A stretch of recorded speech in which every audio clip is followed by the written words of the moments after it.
6.2 Proclamation by Phil Clements was a terrific script, and I think originally this was scheduled to be the third story of the series.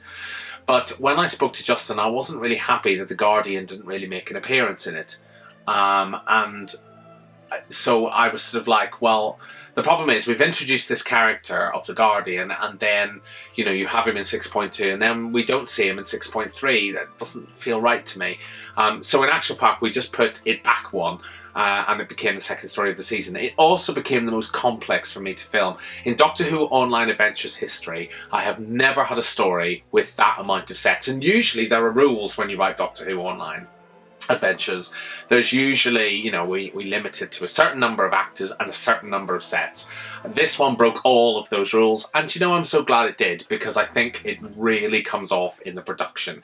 You know, we've got the interior of St Paul's Cathedral, we've got Daleks hovering over a destroyed London. I mean, what amazing CGI by Chris. We also have Unit returned, and I'm thrilled, I'm really thrilled that Silas Hawkins, who of course had been in 6.1, but he comes into his own here playing the Brigadier, and of course he is the son of Peter Hawkins, who did the original Dalek voices. So to have him on board is extremely thrilling for us. And it's a great story. I mean, when I read the script, I remember thinking, because we give the writers, we give them outlines, and I had a telephone conversation with Phil, and we gave them a brief, and he sort of took the brief and expanded on it and wrote the most amazing story. Even I didn't know that Davros was the creature that was attacking people in the Aeon. And it was such a departure for Davros, because he looks like a hideous monster. But of course, we're really going down the line of what is the Proclamation? Who is the Blood God? Why is that relevant?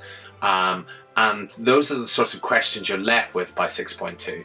And of course you get the expansion of Perdita's journey. She's totally at home with the unit thing. She also, I think she'd make a very good unit soldier actually. But you're getting the development of the storyline slowly but surely. And of course now we see the relationship, you know, the Daleks also are very keen on getting their hands on the Proclamation.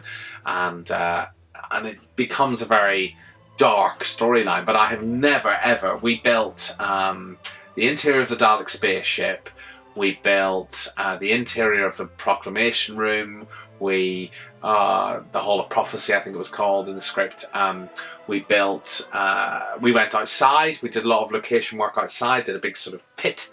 It was just crazy. Typical Justin, give me as many sets as you possibly can. But this story also took the longest to film in Doctor Who Online's history.